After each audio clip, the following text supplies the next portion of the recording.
What's poppin', y'all? These rappers, I should say, are just giving up on what got them into the game not even a year into it. Because I quote tweeted this where it said, Netspend made his runway debut at Gucci's Fall Winter 26 show. And I said, you could tell which rappers love this music-ish versus which ones like the perks associated with fame. Now, for some people that are saying, what the hell is a Netspend? Who's Netspend? Well, he was this artist, I think he signed to Lil Bibby's record label. And the last project that he dropped was 2024. He blew up when he was like 12, 13 years old, which right now he's 18 or 19. So I do got to give him, or I'm going to give him, cut him a little bit of bail there. And I'll explain why later in the video, but I may just sound like a hater, right? But somebody who actually interviews a lot of these up and coming artists, Hakeem, who worked with Our Generation Music, he would even call them out too. And he would say the following. Mink, and he's talking about Fake Mink, who's also another artist that has blown up in the past year, but I'm not going to give Fake Mink that level of criticism because Fake Mink drops fire music. Netspend is effing garbage.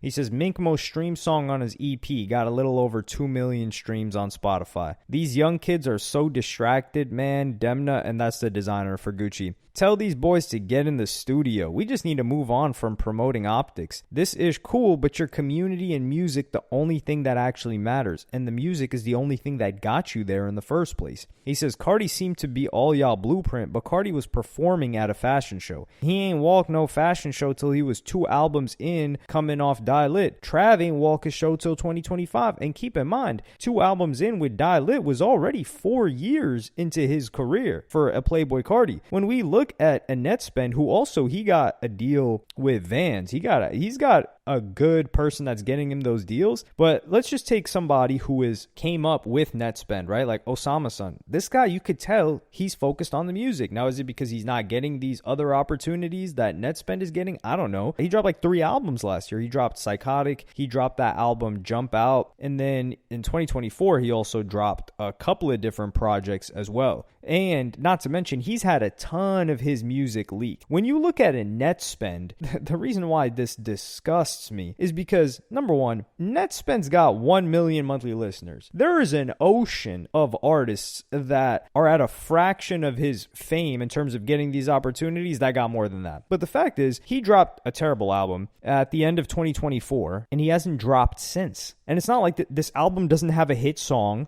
He has never had a hit song. And before that, he had no project. So he's dropped his debut, and even people like Xavier So Based have lapped this guy. And these guys have had a harder time getting into the game. Like Xavier So Based got more monthly listeners than Netspend. Netspend used to have 10 times the amount that this guy had. And Xavier So Based has gotten a lot of criticism, hate, whatever you want to call it. If you guys remember that Zeus clip of him just calling the dude absolute trash, like he just burst out laughing when Xavier So Based played his music.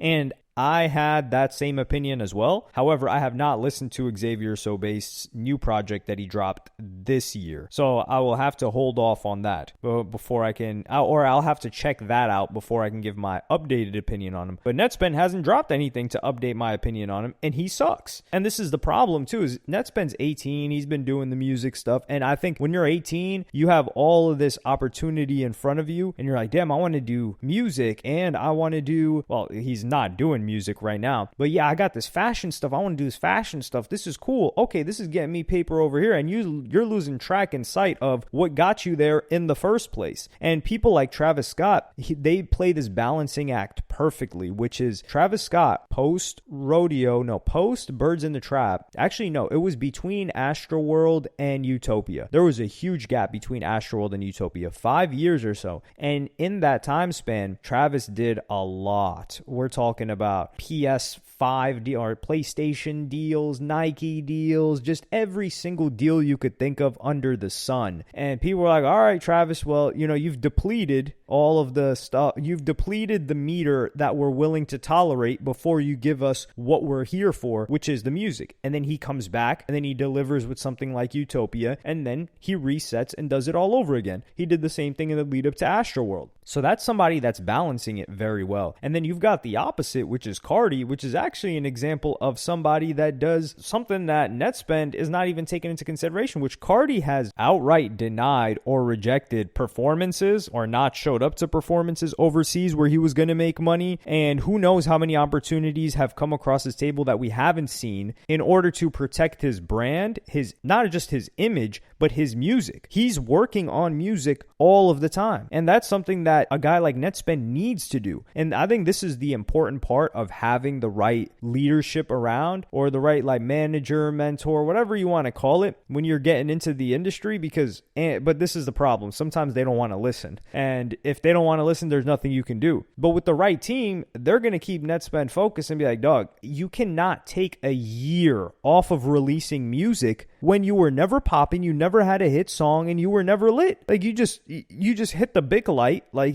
you turned on the light like the beginning of a Lil Wayne song, and that's it. And you thought you had yourself a fire. Now, if he comes back with some heat, which he hasn't been able to make heat yet, so it's like, what is this guy doing right now? I don't know. And I don't know what Lil Bibby's doing, because unless they got him on some 360 where they're earning off of all this other stuff, I'd be upset if I were them, because we're making money off of the music. This guy's not dropping any music. And this is not helping his music either. Your music helps you get these types of opportunity, music and image. For this guy, it's got to be the connections. It can't be the music. But your music and image assist you. But the problem is the fan base that these people want you to have, like these brands and all of that, it comes from your music. So when you stop delivering on the music or giving them music, you're going to fall off. And then you're going to stop getting those deals too. And then you're just going to be underwater. And nobody's going to care about the music anymore. And this is the time where you are not allowed to take a break. And we're talking in the modern day, with how hard it is to make it as an artist. What the hell? And this guy, apparently he's about to go on tour as well. From what I gathered, this guy's touring a year and a half later off of an album, or he's supposed to drop a new album. That's what he's saying. But still, regardless, a year off is just insane. And he's supposed to drop an album that he announced on March 6th. So this tour is going to go with the album. That's Early Life Crisis, which is a full on over a year, maybe a year and 3 to 4 months since he's dropped. And he has to come with something here. If he doesn't come with a smash, or if he doesn't hit this out of the park, then people are not going to be happy. It's just this guy, he had it all. Like he had the fan base, which surprised me, because he wasn't even as good as Osama's son, who is actually, I think, a pretty talented artist, and he fumbled it. Like he was supposed to, I think, and this is what I also think that they thought was going to happen. He was supposed to have the ascension that the Kid Laroi had, which Lil Bibby loves signing him some white rappers, man. Like they had this other guy that didn't end up working out too well. I think it was like Sam something at Grade A. They just signed white rappers. Maybe because they realize they can make money off of them outside of just music, or for what? I don't really know. But Lil Bibby just be signing white rappers. And that last guy didn't really work out too well. So now we'll see if they're able to pull off a heist with this new guy. Well, he's not even a new guy. He's been on the label for well over a year now. So yeah, I'm really looking forward to what goes on this album. Or if he's even signed to them anymore, because looking through Grade A's stuff, it doesn't show that he signed. It just shows Stunna Gambino when you look at their page. The Kid Laroi used to be signed there, but they still have the Kid Laroi on the page, which is, I'm pretty sure he's not on there anymore. And they don't post anything associated with Netspend on their IG. Granted, they haven't used the IG in a long time, but even on their website, it doesn't show that either. But if we look at a recent release from Netspend, by a recent, we're talking August of last year. That's the last time he dropped a song. That was Grade A. So I'm thinking he's still on Grade A, and so will this album. You also got Fake Mink talking about, like, he dedicated so much of his life to music, and he's thinking of doing movies in a couple of years and this and that. And while he has been doing music for,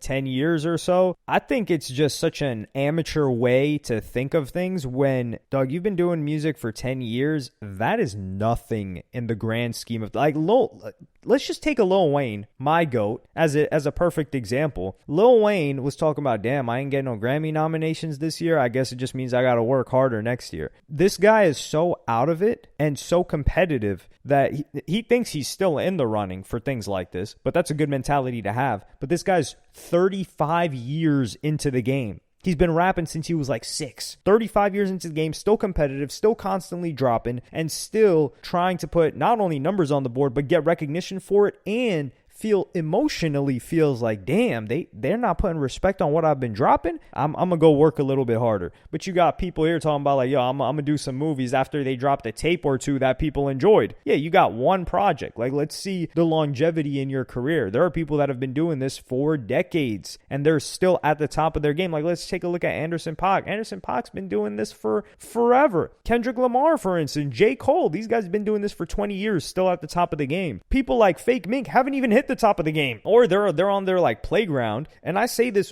enjoying Fake Mink's music. I think the guy's talented, but you haven't hit the top. Let's take a look at Drake too, the guy that brought him out for his show, and I think it was the summer. It's that festival, wireless festival in the UK. Drake's still at the top of the game, still trying to compete 15, 16, 17 years later, and these guys haven't even scratched the surface. They don't even have a hit song. I don't even think they've charted in the top 40, and they're talking about, well, Fake Mink is talking, not Netspend. I'm not putting that on Netspend. I'm only going by Netspend's actions. But Fake Mink's talking about like, yeah, you know, I'm already so much better than these guys. Hug. You've got to go global before that even happens. I mean, like Central C, at least, like he's touching the U.S. He's moving things forward. And I do think that the sound that Fake Mink has, especially with the new youth, it has a better chance of crossing over and getting a lot of traction in the U.S., just globally in general. But with this type of mentality, it just goes to show you, like, yo, are these people, it doesn't even make sense to support them when they're looking for an exit plan, when they just stepped their foot in the crib, or they just stepped foot in the castle. Not. Castle is where actual successful artists are at. Yeah, they just stepped foot in the halfway house. They just got out of the jail of making music at their crib. But let me know what y'all think in the comments. Like, subscribe, and hit the notification bell if you enjoyed. And I'm going to see y'all in the next one.